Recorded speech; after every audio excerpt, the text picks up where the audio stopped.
Chapter 11. That the cosmos is not other than intelligence. After he had listened to this sublime story of Hemachyuta, Bhargava was confused and asked, "Lord, my master, what you have related as a wonderful teaching appears to me to be against the experience of all people in every way. How can the manifest objective universe be no other than tenuous consciousness, which is not seen but only inferred? Pure intelligence, devoid of known objects, cannot be imagined and therefore cannot be postulated. Thus the whole theme based on it is not at all clear to me. I pray you kindly elucidate the subject so that I may understand it." Thus requested, Dattatreya continued, "I will now tell you the truth of the objective world as it is. What is seen is absolutely nothing but sight. I shall now give you the proof of this statement. Listen with attention. All that is seen has an origin, and there must therefore be an antecedent cause for it. What is origin except that the thing newly appears? The world is changing every moment, and its appearance is new every moment, and so it is born every moment. Some say that the birth of the universe is infinite and eternal each moment. Some may contest the point, saying that the statement is true of a specific object or objects, but not of the world, which is the aggregate of all that is seen.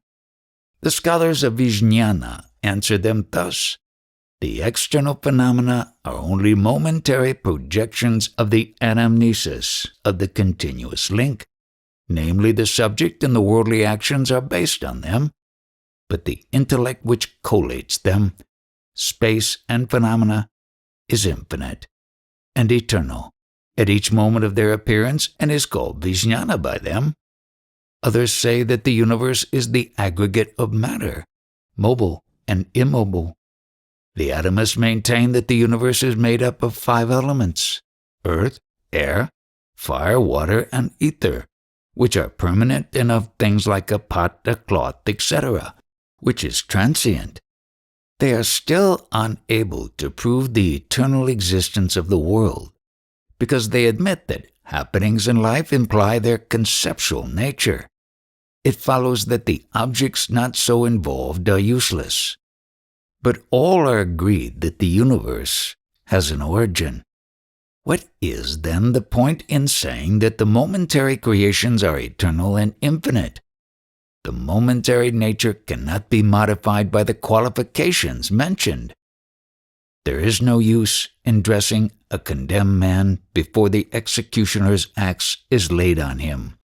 To say, however, that creation is due to nature, accidental, is to overstretch the imagination and therefore unwarranted. The Charvakas nihilists argue that some effects are not traceable to their efficient causes. There are occurrences without any antecedent causes. Just as a cause need not always foretell an event, so also the event need not always have a cause. The conclusion follows that the world is an accident.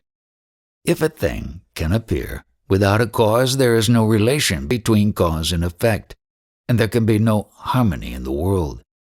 A potter's work may lead to a weaver's products and vice versa, which is absurd. The interdependence of cause and effect is ascertained by their logical sequence and proved by its role in practical life. How then can the universe be an accident? They infer the cause where it is not obvious and trace the cause from the effect. This conforms to the universal practice. Each occurrence must have a cause for it, that is the rule. Even if the cause is not obvious, it must be inferred. Otherwise the world activities would be in vain, which is absurd. The conclusion is then reached that every event is a product of a certain condition or conditions, and this fact enables people to engage in purposeful work. So it is with the practical world. Therefore the theory of accidental creation is not admissible. The atomists premise a material cause for creation and name it imponderable atoms. According to them, the imponderable atoms produced the tangible world, which did not exist before creation and will not remain after dissolution. The existence of the world before or after is only imaginary and untrue. Like a human horn, they say. How can the same thing be true at one time and untrue at another? Again, if the primary atoms are imponderable, without magnitude and yet are permanent, how can they give rise to material and transient products endowed with magnitude? How can the same thing be yellow and not yellow, bright and dark at the same time? These qualities are not in harmony. The whole theory is confused. It is as if one were trying to mix up the immiscibles. Again, how did the primordial atoms begin to unite to produce diatoms or triatoms? Was it of their own accord, which is impossible because they are insentient, or by God's will? Then the action is God's and not that of the atoms. Otherwise it would be like a king in his palace, who by merely willing to kill the enemy, sent his weapons flying about in the act of destruction. It has already been pointed out that God cannot be supposed to operate atoms for the purpose of creation, as a potter does with clay. Thus the idea of the beginning of creation is altogether refuted. It is also absurd to say that the insentient atoms of matter began creation when the equilibrium of the three forces, sattva, rajas, and tamas, was disturbed. One of the systems of philosophy believes that three qualities, brightness, activity, and darkness, are always there in equilibrium. When disturbed, creation begins. When they revert to equilibrium, the universe is dissolved. How are the changes in the state of equilibrium brought about? Change is not without an intelligent cause. So none of the systems can satisfactorily account for creation. Scriptures alone are the guide for comprehending the metaphysical and the transcendental. The rest are not authoritative because of the individual's limitations, the absence of reliable tests for their accuracy, and of the repeated failures of attempts which ignore God.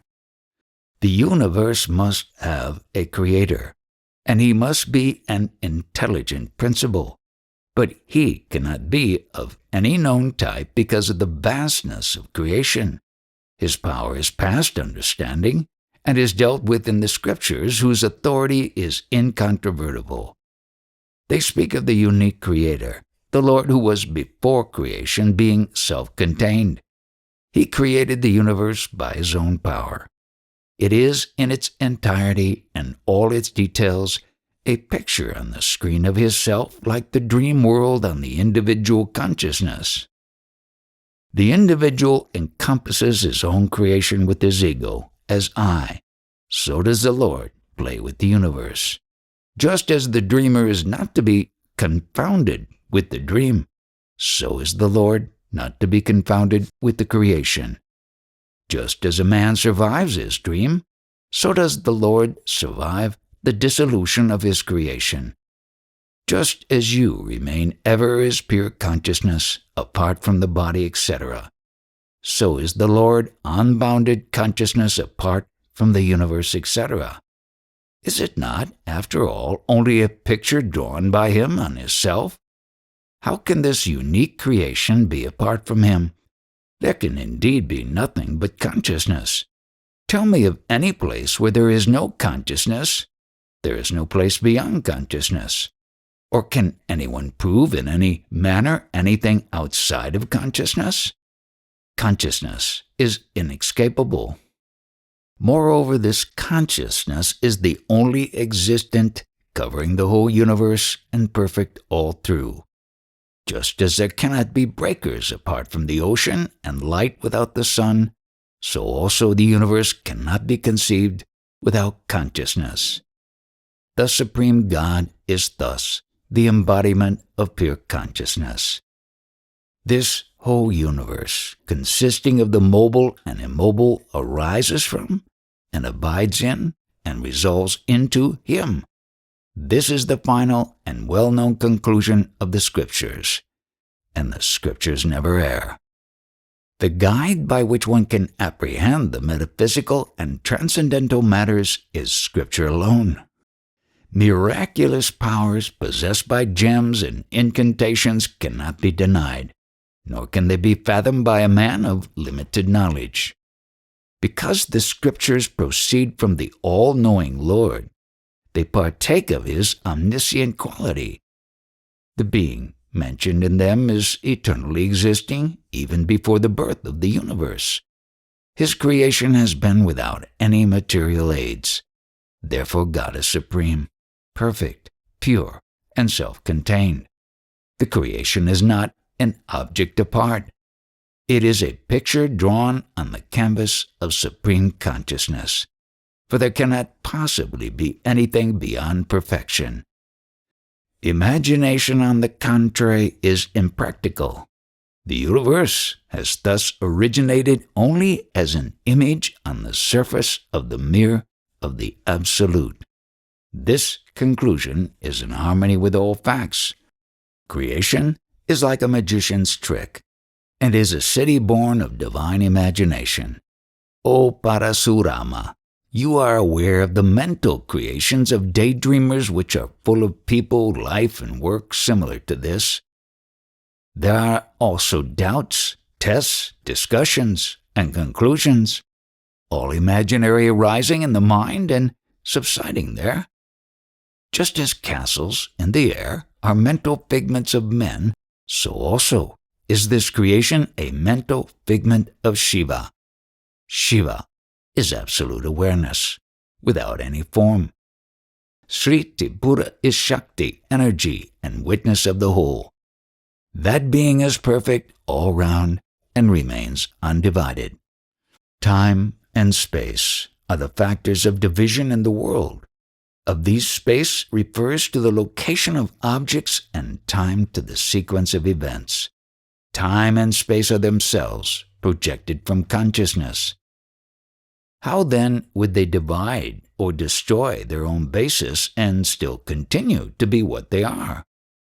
Can you show the time or place not permeated by consciousness? Is it not within your consciousness when you speak of it? The fact of existence of things is only illumination of them and nothing more. Such illumination pertains to consciousness alone. That alone counts which is self-shining. Objects are not so, for their existence depends upon perception of them by conscious beings. But consciousness is self-effulgent. Not so the objects, which depend on conscious beings for being known. If, on the other hand, you contend that objects exist even if not perceived by us, I tell you, listen. There is no consistency in the world regarding the existence or non-existence of things. Their cognition is the only factor determining it, just as reflections have no substance in them, outside of the mirror. So also the things of the world have no substance in them outside of the cognizing factor, intelligence. The detail and tangibility of things are no arguments against their being nothing but images. Those qualities of reflected images depend on the excellence of the reflecting surface, as we can see in the case of water and polished surfaces.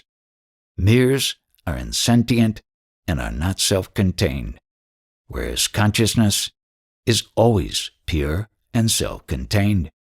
It does not require an external object to create the image. Ordinary mirrors are liable to be soiled by extraneous dirt, whereas consciousness has nothing foreign to it, being always alone and undivided, and therefore its reflections are unique. Created things are not self-luminous and are illumined by another's cognitive faculty. Cognition of things implies their images on our intelligence. They are only images. The creation, therefore, is an image. It is not self-shining, and thus it is not self-aware, but becomes a fact on our perception of it.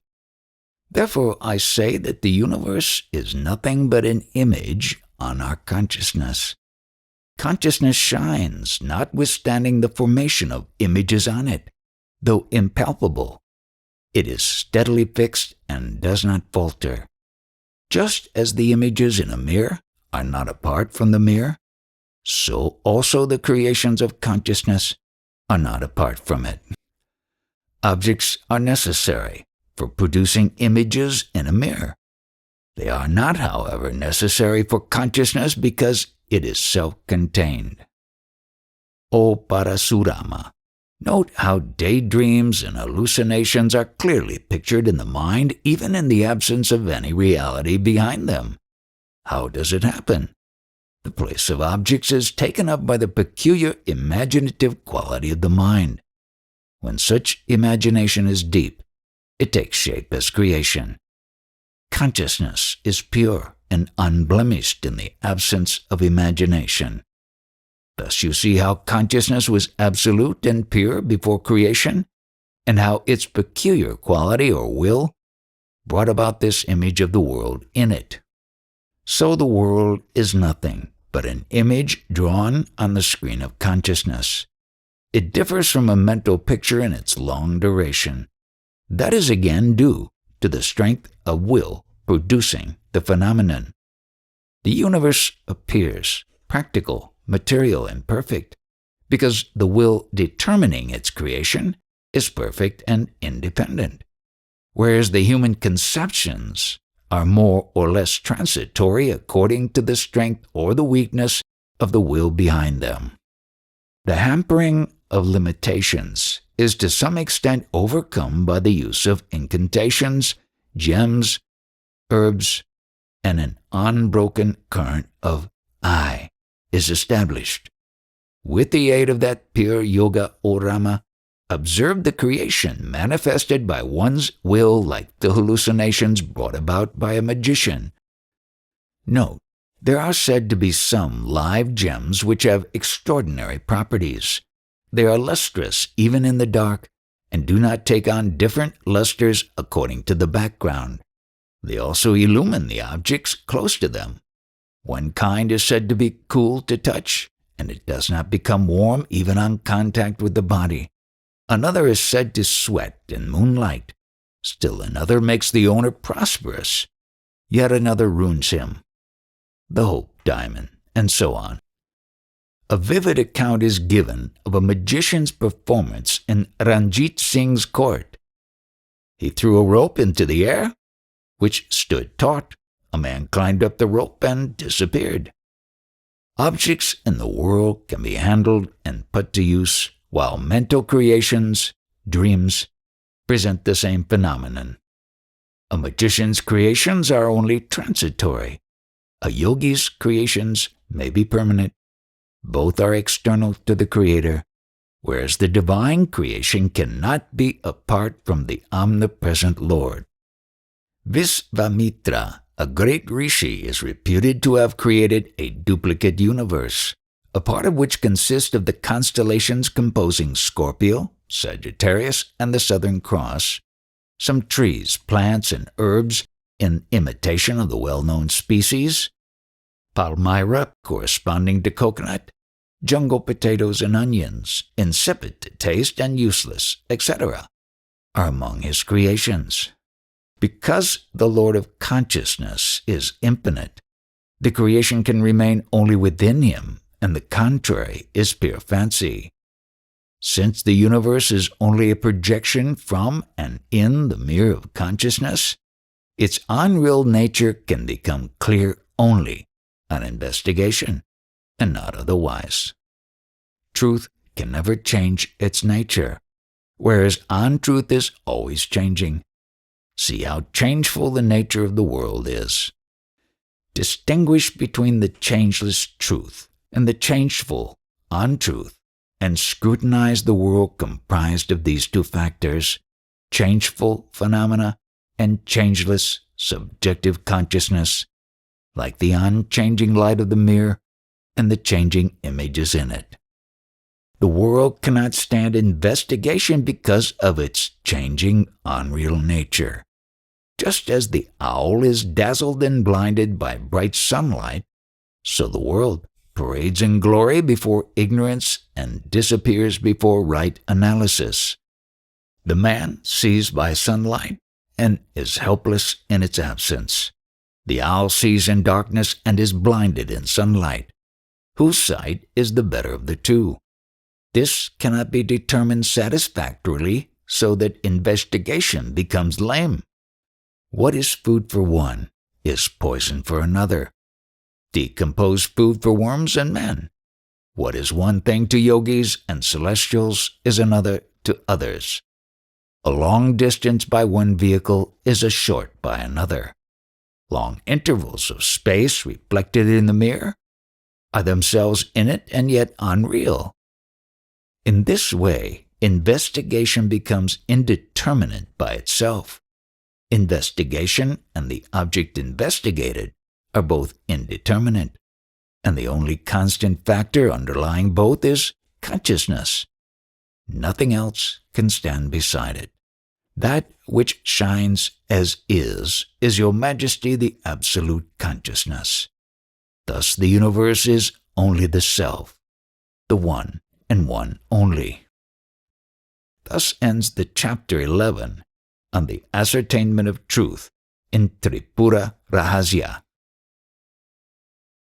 Chapter 12. The appearance of the reality of the universe depends on the strength of will of creation. Even after listening to Dattatreya patiently, Parasurama was still perplexed and asked, "O Lord, what you have said so far about the universe is true. Even so, how is it that it appears to be real to me and to others who are both intelligent and shrewd? Why does it continue to seem to be real to me even though I have heard you say otherwise? Please prove to me its unreality and remove my present illusion." Thus requested, Dattatreya, the great sage, began to explain the cause of the illusion which makes one believe the world to be real. Listen, Rama. This illusion is very old, being no other than the deep-rooted ignorance which mistakes one thing for another. See how the true self has been ignored, and the body has become identified with the self. Consider this foul body comprised of blood and bones beside that unblemished pure intelligence. Even the gross body becomes mistaken for crystal clear consciousness by mere force of habit. So also the universe has repeatedly been taken to be real, so that it now looks as if it were actually real. The remedy lies in a change of outlook. The world becomes for one whatever one is accustomed to think it. This is borne out by the realization of yogis of the objects of their long contemplation. I shall illustrate this point by an ancient and wonderful incident. There is a very holy town, Sundara, in the country of Vanga. Here once lived a very wise and famous king, Susena by name. His younger brother, Mahasena, was his loyal and dutiful subject. The king ruled his kingdom so well that all his subjects loved him. On one occasion, he performed the horse sacrifice. Note, this sacrifice can be performed only by the most powerful kings. A horse chosen and dedicated for sacrifice is allowed to roam wherever it pleases. The sacrificer or his lieutenant or group of lieutenants follows the horse at a distance. The horse is a challenge to the kings in whose country it roams, so that battles are fought until the horse is successfully brought back and the sacrifice performed. All the most valiant princes followed the horse with a great army. Their course was victorious until they reached the banks of the Irrawaddy. They were so elated that they passed by the peacefully sitting royal sage Gana without saluting him. Gana's son noticed the insult to his father and was exasperated. He caught the sacrificial horse and fought the heroes guarding it. They surrounded him on all sides, but he, together with the horse, entered the hill Ganda before their eyes. Noticing his disappearance in the hill, the invaders attacked the hill. The sage's son reappeared with a huge army, fought the enemy, defeated them, and destroyed Susena's army. He took many prisoners of war, including all the princes, and then re-entered the hill. A few followers who escaped fled to Susena and told him everything. Susena was surprised and said to his brother, "Brother, go to the place of the sage Gana. Remember that penance doers are wonderfully powerful and cannot be conquered even by gods. Therefore take care to please him, so that you may be allowed to bring back the princes and the horse in time for the sacrifice which is fast approaching." Pride before sages will always be humbled. If enraged, they can reduce the world to ashes. Approach him with respect so that our object may be fulfilled. Mahasena obeyed and immediately started on his errand. He arrived at Gana's hermitage and found the sage seated peacefully like a rock, with his senses, mind, and intellect under perfect control. The sage, who was immersed in the self, looked like a calm sea whose waves of thought had quieted down. Mahasena spontaneously fell prostrate before the sage and began to sing his praises. And here he remained for 3 days in reverential attitude. The sage's son, who had been watching the new visitor, was pleased and, coming to him, said, "I am pleased with the respect you show my father. Tell me what I can do for you, and I will do it at once. I am the son of this great Gana, the unique hermit." "Prince, listen to me. This is not the time for my father to speak. He is now in Kevala Nirkalpa Samadhi, and will come out of it only after 12 years, of which 5 have already passed and 7 yet remain. Tell me now what you desire from him, and I will do it for you. Do not underestimate me and think that I am only a headstrong youth not worthy of my father. There is nothing impossible for yogis engaged in penance."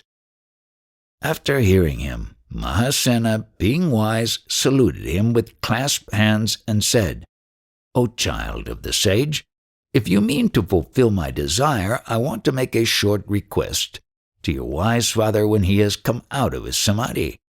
Kindly help me to that end, if you please." After he had thus requested, the sage's son replied, "King, your request is hard to grant. Having promised fulfillment of your desire, I cannot go back on my word. I must now ask you to wait an hour and a half and watch my yogic power. This my father is now in transcendental peace. Who can wake him up by external efforts? Wait, I shall do it forthwith by means of subtle yoga." Saying so, he sat down, withdrew his senses, united the ingoing and outgoing breaths, exhaled air, and stopped motionless for a short time. In this way he entered the mind of the sage and, after agitating it, re-entered his own body. Immediately the sage came to his senses and found Mahasena in front of him, prostrating and praising him. He thought for a moment, taking in the whole situation by his extraordinary powers. Perfectly peaceful and cheerful in mind, he beckoned to his son and said to him, "Boy, do not repeat this fault. Wrath wrecks penance. Penance is only possible and can progress without obstruction because the king protects yogis. To interfere with the sacrifice is always reprehensible, and never to be countenanced by the good. Be a good boy, and return the horse and the princes immediately. Do it at once so that the sacrifice may be performed at the appointed hour." Directed thus, the sage's son was immediately appeased. He went into the hill, returned with the horse and the princes, and released them with pleasure. Mahasena sent the princes with the horse to the town. He was surprised at what he saw, and saluting the sage, asked him respectfully, "Lord, please tell me how the horse and the princes were concealed in the hill." Then the sage replied, "Listen, O king, I was formerly an emperor ruling the empire bounded by the seas. After a long while, the grace of God descended on me, and I grew disgusted with the world as being but trash in the light of the consciousness within. I abdicated the kingdom in favor of my sons and retired into this forest. My wife, being dutiful, accompanied me here. Several years were passed in our penance and austerities. Once my wife embraced me, and this son was born to her when I was in Samadhi. She brought me to my senses, left the babe with me, and died. This boy was brought up with me with love and care. When he grew up, he heard that I had once been a king. He wished to be one also, and besought me to grant his prayer. I initiated him in yoga, which he practiced with such success that he was able, by the force of his will, to create a world of his own in this hill, which he is now ruling. The horses and princes were kept there. I have now told you the secret of that hill. After hearing it, Mahasena asked again, I have with great interest heard your wonderful account of this hill. I want to see it. Can you grant my prayer? Being so requested, the sage commanded his son, saying, Boy, show him round the place and satisfy him. Having said thus, the sage again lapsed into samadhi, and his son went away with the king.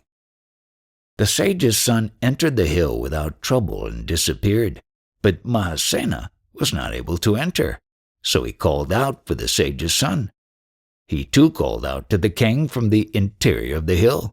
Then he came out of it and said to the king, O king, this hill cannot be penetrated with the slender yogic powers that you possess. You will find it too dense. Nevertheless, you must be taken into it as my father ordered. Now leave your gross body in this hole covered with bushes.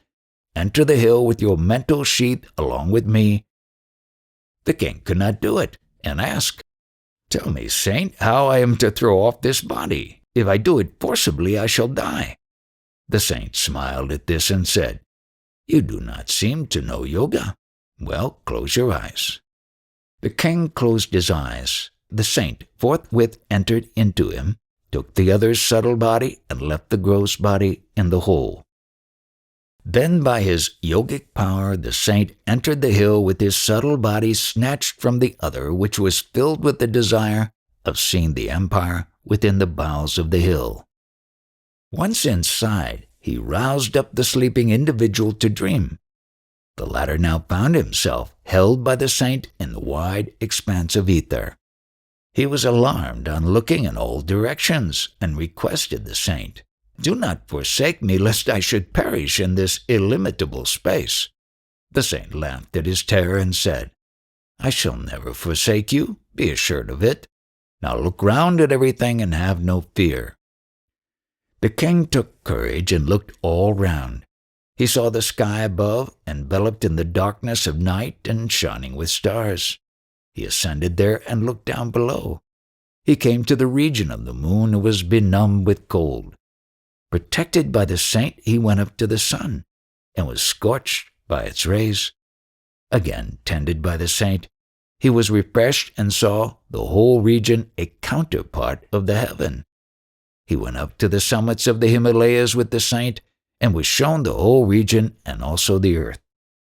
Again, endowed with powerful eyesight, he was able to see far-off lands and discovered other worlds besides this one.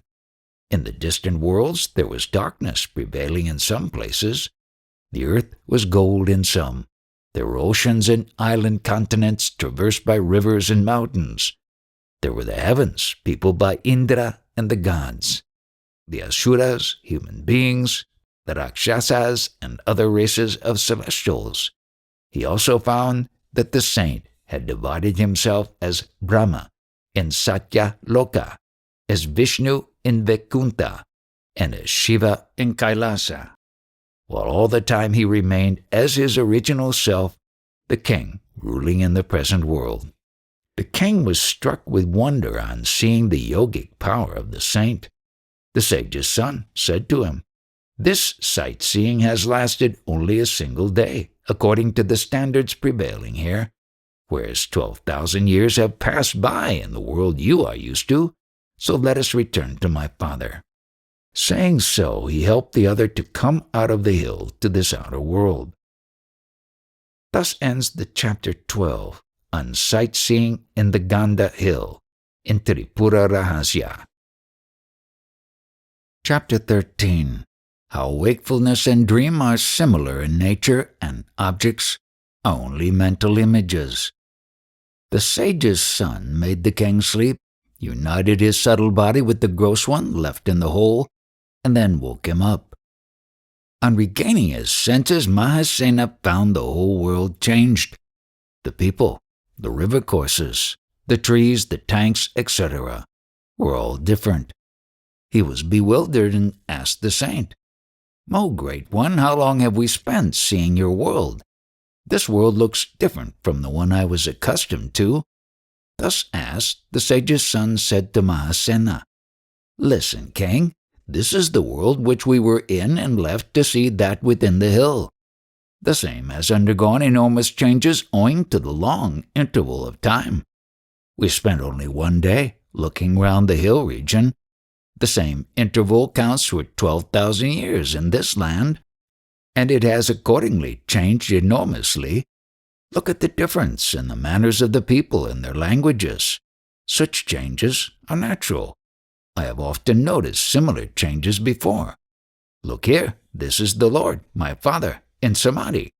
Here you stood before, praising my Father and praying to him. There you see the hill in front of you. By this time your brother's progeny has increased to thousands. What was Vanga, your country, with Sundara, your capital, is now a jungle infested with jackals and wild animals. There is now one Virabahu in your brother's line, who has his capital, Visala, on the banks of the Kishpra in the country of Malwa.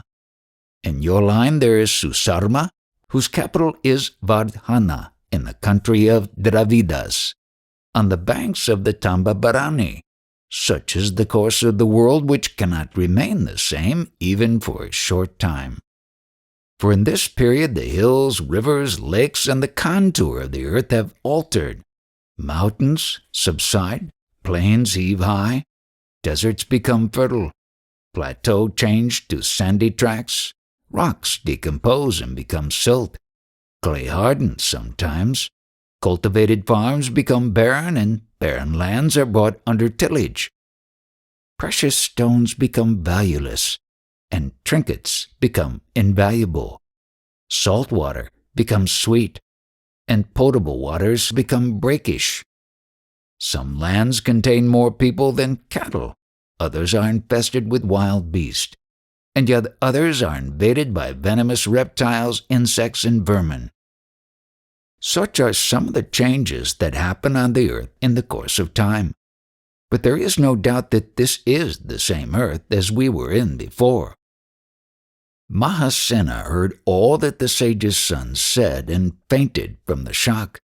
Then, being brought round by his companion, he was overcome by grief and mourned the loss of his royal brother and brother's son and of his own wife and children. After a short time, the sage's son assuaged his grief with wise words. "Being a sensible man, why do you mourn, and at whose loss? A sensible man never does anything without a purpose. To act without discernment is childish. Think now and tell me what loss grieves you and what purpose your grief will serve." Asked thus, Mahasena, who was still inconsolable, retorted, "Great sage that you are, can you not understand the cause of my sorrow? How is it that you seek the reason of my grief when I have lost my all? A man is generally sad when only one in his family dies. I have lost all my friends and relatives, and you still ask me why I am sad?" The sage's son continued derisively, "King, tell me now, is this lapse into sorrow a hereditary virtue? Will it result in sin if you do not indulge in it on this occasion? Or do you hope to recover your loss by such grief? King, think well, and tell me what you gain by your sorrow.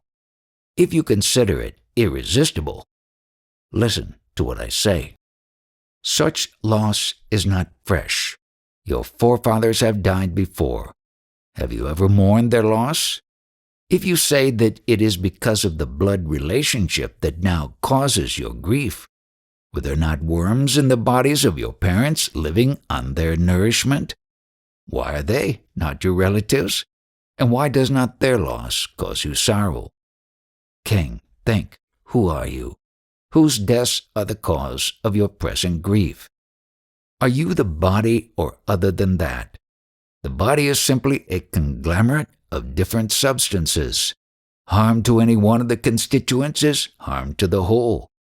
There is no moment in which each of the components is not changing, but the excretions do not constitute a loss to the body.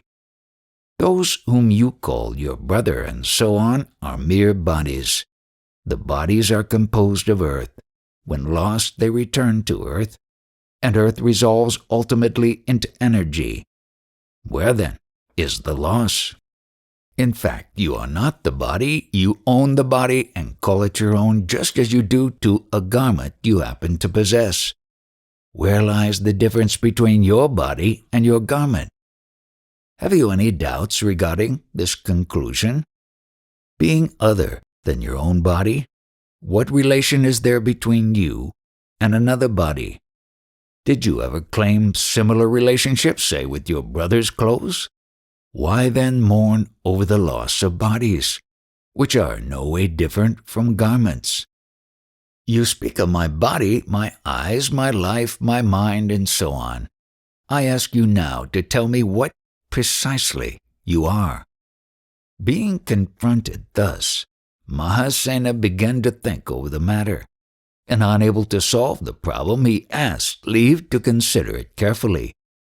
Then he returned and said with all humility, Lord, I do not see who I am.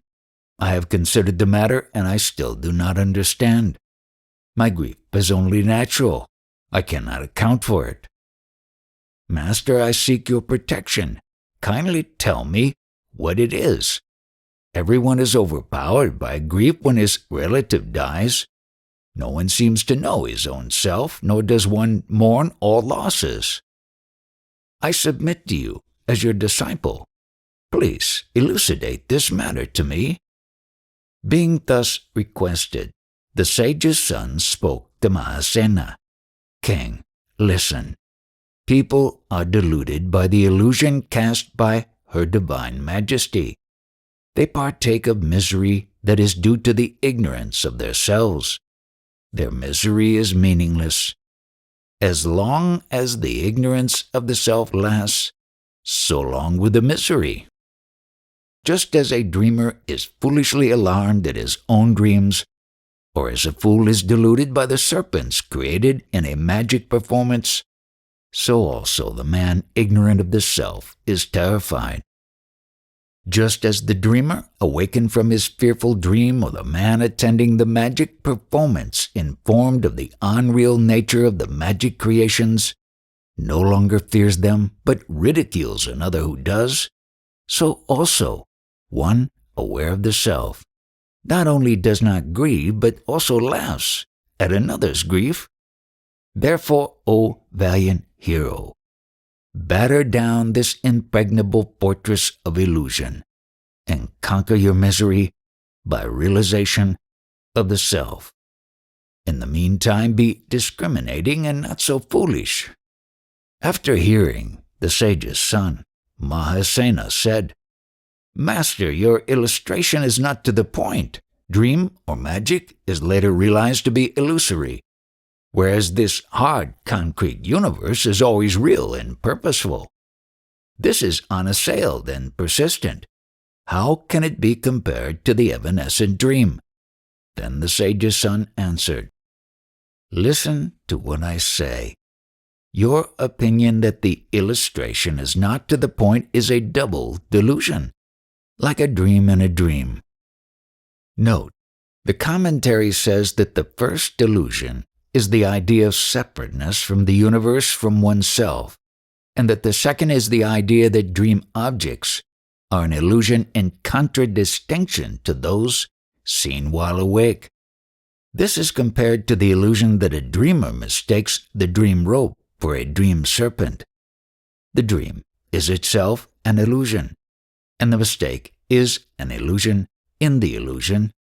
Consider the dream as a dreamer would, and tell me whether the trees do not afford shade to the pedestrians and bear fruits for the use of others. Is the dream realized to be untrue and evanescent in the dream itself? Do you mean to say that the dream is rendered false after waking from it? Is not the waking world similarly rendered false in your dream or deep sleep? Do you contend that the waking state is not so because there is continuity in it after you wake up? Is there no continuity in your dreams from day to day? If you say that it is not evident, tell me whether the continuity in the wakeful world is not broken up every moment of your life. Do you suggest that the hills, the seas, and the earth itself are really permanent phenomena, in spite of the fact that their appearance is constantly changing? Is not the dream world also similarly continuous with its earth, mountains, rivers, friends, and relatives? Do you still doubt its abiding nature? Then extend the same reasoning to the nature of the wakeful world and know it to be equally evanescent. The ever-changing objects, like the body, trees, rivers, and islands, are easily found to be transitory. Even mountains are not immutable, for their contours change owing to the erosion of waterfalls and mountain torrents, ravages by men, boars and wild animals, insects, thunder, lightning, storms, and so on. You'll observe similar change in the seas and on earth. Therefore I tell you that you should investigate the matter closely. You will probably argue as follows. Dream and wakefulness resemble each other in their discontinuous harmony, like a chain made up of links. There is no unbroken continuity in any object because every new appearance implies a later disappearance. But continuity cannot be denied in the fundamentals underlying the objects. Because a dream creation is obliterated and rendered false by present experience, what distinction will you draw between the fundamentals underlying the dream objects and the present objects? If you say that the dream is an illusion, and its fundamentals are equally so, whereas the present creation is not so obliterated and its fundamentals must therefore be true, I ask you what illusion is. It is determined by the transitory nature, which is nothing but appearance to and disappearance from our senses. Is not everything obliterated in deep sleep? If you maintain, however, that mutual contradiction is unreliable as evidence, and so proves nothing, it amounts to saying that self-evident sight alone furnishes the best proof. Quite so. People like you do not have a true insight into the nature of things. Therefore, take my word for it. The present world is only similar to the dream world. Long periods pass in dreams also. Therefore, purposefulness and enduring nature are in every way similar to both states. Just as you are obviously aware in your waking state, so also you are in your dream state. These two states being so similar, why do you not mourn the loss of your dream relations? The wakeful universe appears so real to all only by force of habit. If the same be imagined vacuous, it will melt away into the void. One starts imagining something, then contemplates it, and by continuous or repeated association resolves that it is true, unless contradicted. In that way the world appears real in the manner one is used to it. My world that you visited furnishes the proof thereof.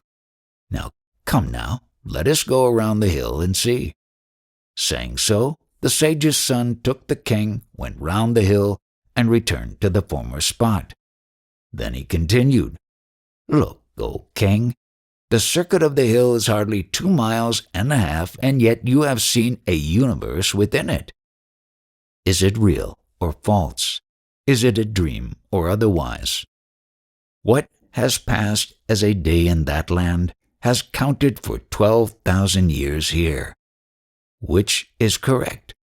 Think and tell me." Obviously, you cannot distinguish this from a dream and cannot help concluding that the world is nothing but imagination. My world will disappear instantly if I cease contemplating it.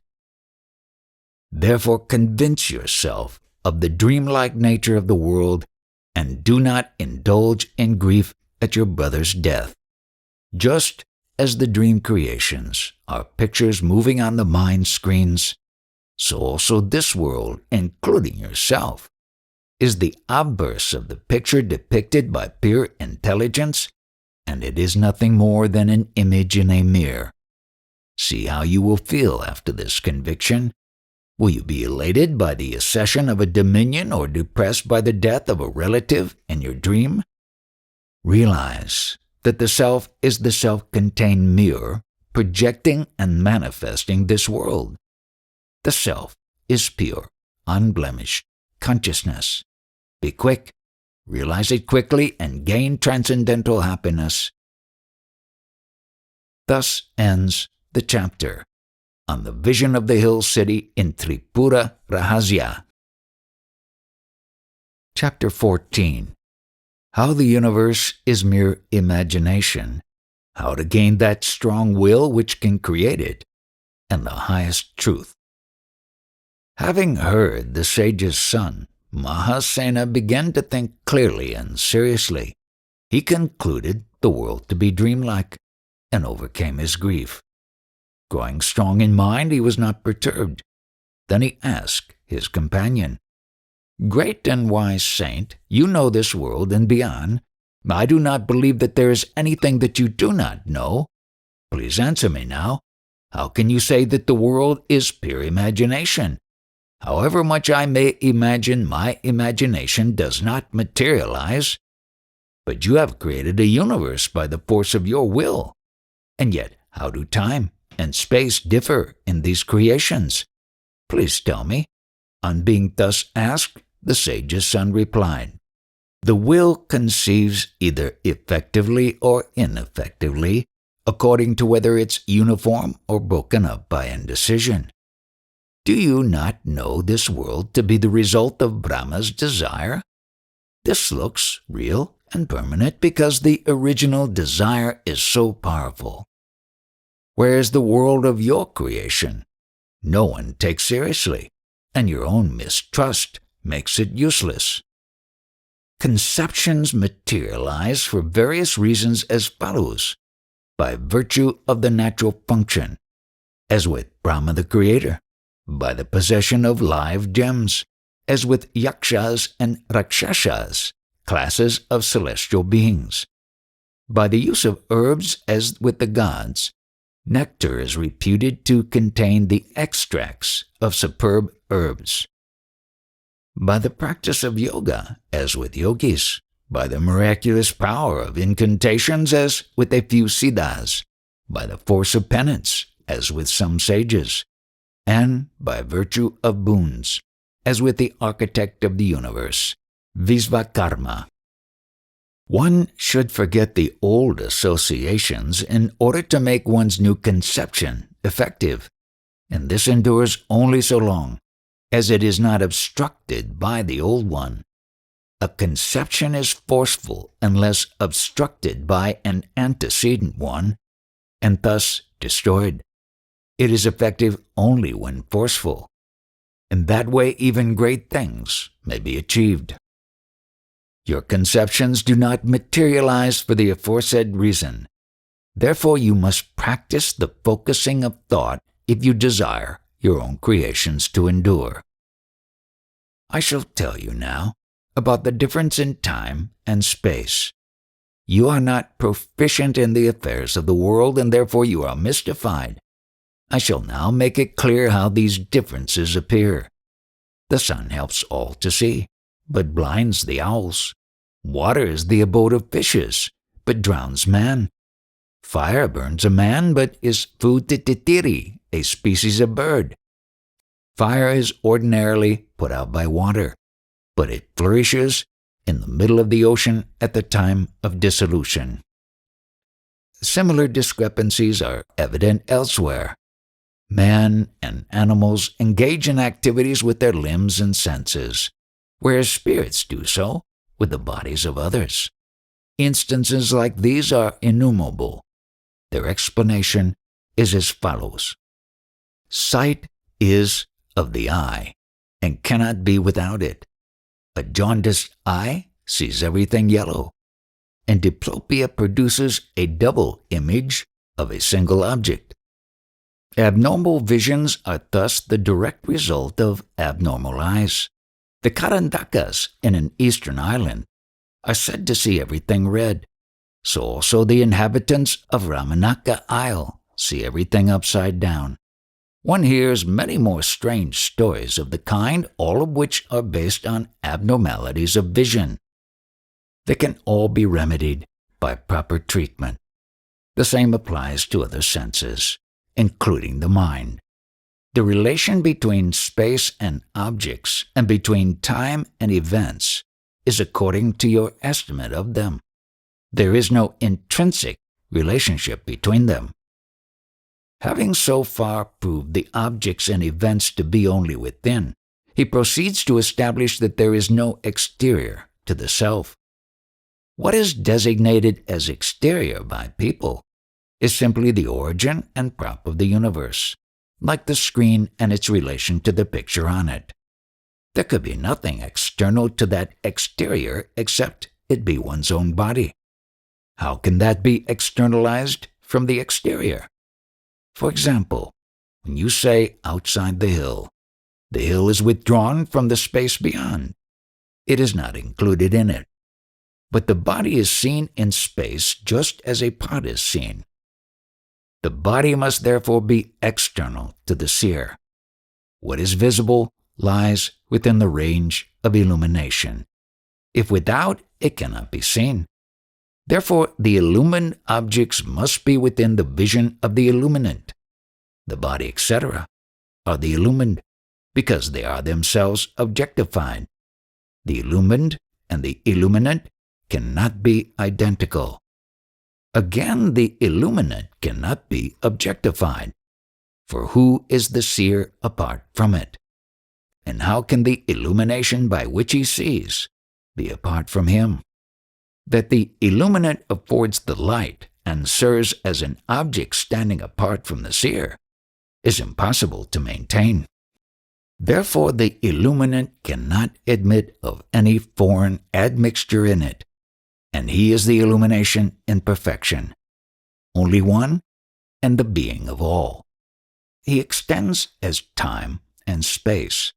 There are infinite and perfect being involved as the illuminant, illumination, and the illumined.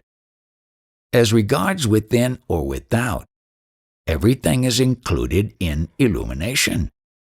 How then can anything be outer unless it is like a peak on the mountain? The whole universe is thus in the illumination which shines self-sufficient by itself everywhere and at all times. Such illumination is her transcendental majesty Tripura, the Supreme. She is called Brahma in the Vedas, Vishnu by the Vaishnavites, Shiva by the Saivites, and Shakti by the Shaktas. There is indeed nothing but she. She holds everything by her prowess as a mirror does its images. She is the illuminant in relation to the illumined. The object is sunk in illumination like the image of a city in a mirror. Just as the city is not apart from the mirror, so also the universe is not apart from consciousness. Just as the image is part and parcel of the clear, smooth, compact, and one mirror, so also the universe is part and parcel of the perfect, solid, and unitary consciousness, namely the Self. The world cannot be demonstrably ascertained. Space is simply void, serving for the location of materials. The universe is, always, and all through, a phenomenon in the self. The question then arises how consciousness, being void, is dense at the same time. Just as a mirror, though, dense and impenetrable, contains the image, so also pure consciousness is dense and impenetrable, and yet displays the universe by virtue of its self-sufficiency. Though consciousness is all-pervading, dense and single, it still holds the mobile and immobile creation within it, wonderful in its variety, with no immediate or ultimate cause for it. Just as the mirror remains unaffected by the passage of different images and yet continues to reflect as clearly as before, so also the one consciousness illumines the waking and dream states, which can be verified by proper meditation. O King, examine again your daydreams and mental imagery. Though they are perfect in detail, yet they are no less mental. Consciousness permeating them obviously remains unblemished before creation or after dissolution of the world. Even during the existence of the world, it remains unaffected, as the mirror, by the images. Though unperturbed, unblemished, thick, dense, and single, the absolute consciousness, being self-sufficient, manifests within itself what looks exterior, just like a mirror reflecting space as external to itself. This is the first step in creation. It is called ignorance or darkness.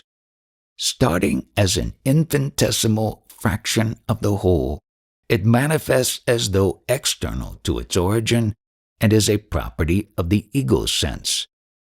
The alienation is on account of the latent tendencies to be manifested later. Because of its non-identity with the original consciousness, it is now simple, insentient energy. What is absolute consciousness goes under the name of Maya, just before creation, and is later called Advidya or ignorance, with the manifestation of the ego. The agitation in the quietness is due to subtle time fructifying the latent tendencies of the ego, which had not merged in the primordial state at the time of the dissolution of the universe. That consciousness which illumines the exterior is called Shiva Tattva, whereas the individual feeling as I is Shakti Tattva. Shiva is awareness of the exterior. Shakti is the dynamic force operating the potential tendencies in the individual self. When the awareness of the exterior combined with the I encompasses the entire imagined space as I, it is called Sada Shiva Tattva. When later, discarding the abstraction of the self and the exterior, clear identification with the insentient space takes place, it is called Ishvara Tattva. The investigation of the last two steps is pure vidya, knowledge. All these 5 tattvas are pure because they relate to an as yet undifferentiated condition, like potentialities in a seed. After the differentiation is made, manifest by will force, the insentient part predominates over the other, as opposed to the contrary condition before. That insentient predominance is called Maya Shakti. After differentiation is clearly established, like the sprout from a seed. The sentient phase now contracts, being relegated to a minor position, and takes on the name of Purusha, being covered by 5 shis, namely Kala, something of doership, Vidya, some knowledge, Raga, desire, Kala, time, allotted life, and Niyati, fixed order of things. Anamnesis of individuals made up of the proclivities acquired as a result of engaging in diverse actions in previous births is now supported by intelligence, and remains as prakriti, nature. This prakriti is tripartite because the fruits of actions are of three kinds. She manifests as the three states of life: wakefulness, dream, and deep sleep. She then assumes the name chitta, mind. The anamnesis goes by the name of prakriti in dreamless slumber, and chitta in the other states. It is always comprised of the insentient phase of the proclivities of the mind and the sentient phase of intelligence. When the proclivities still remain in abeyance without being used up, its totality is called avyakta, unmanifested. Differences arise only in chitta. There is no difference among individuals in sleep, and so it is prakriti. The same assuming the name of chitta when differences manifest. Sleep is characterized by undifferentiation, and so it is the same for all, irrespective of propensities of the mind. Simultaneous with the awareness of the body, the other states manifest. Individual enjoyments, pleasure, pain, lie only in the wakeful and dream states, according as the innate tendencies of the mind mature and yield fruits. When one crop is over, sleep supervenes, and then there is no enjoyment and no distinction according to crops. As the anamnesis is ready with the next crop, sleep is shaken off and differences arise. So it is clear how the one undifferentiated condition manifests as the universe in all its diversity and resolves into itself periodically. Therefore the mind, chitta, is purusha, the individual, when the sentient phase is assertive, and the same is avyakta, unmanifest, when prakriti, nature, the insentient phase, is assertive. That chitta is tripartite according to its functions, namely ego, intellect, and mind. When influenced by the three qualities, it manifests in greater details as follows. By sattva, brightness, it becomes the five senses: hearing, sight, touch, taste, and smell. By rajas, activity, speech, hands, feet, organs of excretion and of procreation. By tamas, darkness, earth, air, fire, water, and ether. The Supreme Intelligence coquettes with the universe in this manner, remaining all the time unaffected, a witness of its own creation. The present creation is the mental product of Brahma, or Hiranya Garbha, appointed creator by the will force of the primal being, Sri Tripura. The cognition you and I is the essence of any kind of creation. Such cognition is the manifestation of transcendental consciousness. There cannot be any difference, just as there is no difference in space, bounded by a pot or not bounded by it. The diversities in creation are solely due to qualifications limiting the consciousness. These qualifications, body, limiting of age, are the mental imagery of the Creator consistent with the individual's past merits. When the creative force wears away, there is dissolution and complete undifferentiation results. As for your willpower, it is overpowered by the Creator's. When that impediment, Maya's veiling, is surmounted by the methods already mentioned, your willpower will also become effective. Time, space, gross creations, etc. appear in it according to the imagery of the agent. A certain period is only 1 day according to my calculation, whereas it is 12,000 years according to Brahma. The space covered by about 2.5 miles of Brahma is infinite according to me, and covers a whole universe. In this way both are true and untrue at the same time. Similarly also imagine a hill within you and also time in a subtle sense. Then contemplate a whole creation in them. They will endure as long as your concentration endures. even to eternity for all practical purposes, if your willpower be strong enough. Therefore I say that this world is a mere figment of imagination. O King, it shines in the manifest conscious self within. Therefore what looks like the external world is really an image on the screen of the mind. Consciousness is thus the screen and the image, and so yogis are enabled to see long distances of space and realize long intervals of time. They can traverse all distance in a moment, and can perceive everything as readily as a gooseberry in the hollow of one's palm. Therefore recognize the fact that the world is simply an image on the mirror of consciousness, and cultivate the contemplation of I Am. Abide as pure being, and thus give up this delusion of the reality of the world. Then you will become like myself, one in being, self-sufficient. Dattatreya continued, on hearing this discourse of the sage's son, the king overcame his delusion, his intellect became purified, and he understood the ultimate goal. Then he practiced samadhi and became self-contained, without depending on any external agency, and led a long and happy life. He ceased to identify himself with the body, and became absolute as transcendental space until he was finally liberated. So you see, Bhargava, that the universe is only a mental image, just as firm as one's willpower, and no more. It is not independent of the self. Investigate the matter yourself, and your delusion will gradually lose hold of you and pass off.